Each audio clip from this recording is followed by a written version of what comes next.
Wanderers by the wayside.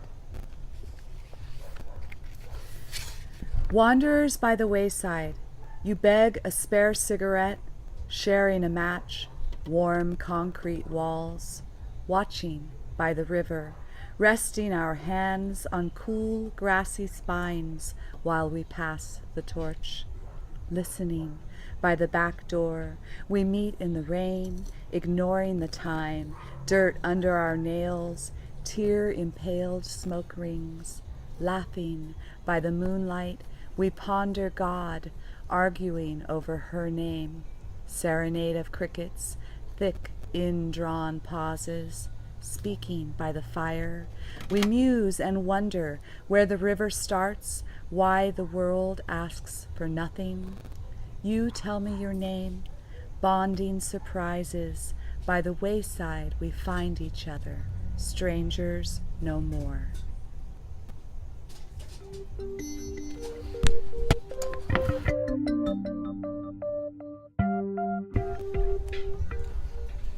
And in your book also you discuss about your relationship with your mother. So would you like to share about your mother and the book? Yes, a lot of the narrative explores my relationship with my mother. Of course, the first cigarette I ever had, I stole from her cigarette purse. And I think I learned to smoke from her.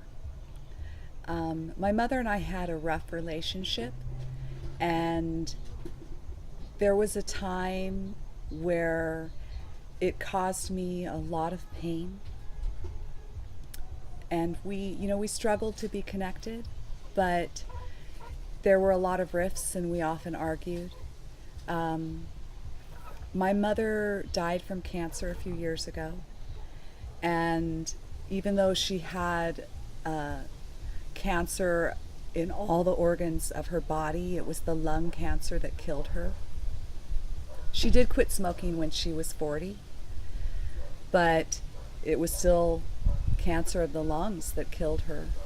And when I found out that she was dying, she and I worked really hard to repair our relationship, to spend time with each other and enjoy each other. And I really came to understand that it's important to stay connected and to forgive and hold compassion. We're all human. And my mother was human. She did the best she could. It was very stressful when she was dying. I was trying to see her all the time, and when she passed away, I experienced a crisis. It was very difficult for me. My work situation wasn't good, and I chose to leave my career and pursue the writing life. And really, it was my mom that inspired me to do that. She, in her last year, started focusing on her photography and published a book of photography and short prose. And I realized how important it is to be expressed, and I wanted to have my life be more about my creative art. And in the process of recovering from my mom's death, I started working on art a lot more. Do you share any of the poems or your poetry with her? She was aware that I was working on the book, but I had not shared any of the poetry. She just knew that I had started it. And when she died, I was very sad when I published, because I wanted to share it with her. I wanted her to know that story, and I just try to believe that in the spirit world somehow she knew and that she was supporting me. Kind of like the wind we have right now. Yes. My mother's everywhere in the wind. But, our relationship was difficult, and we did some healing. And a lot of what was difficult was when I was raped, she wasn't there for me. And in many ways, I blamed her for my being exposed and vulnerable, and then my not having someone to turn to, because I didn't have a good relationship with her. I couldn't turn to her.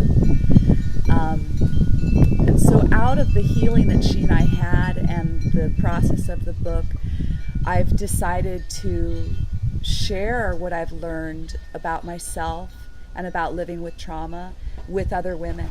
And I'm developing a series of workshops that use art and poetry as a therapeutic way of dealing with trauma and healing it and finding peace.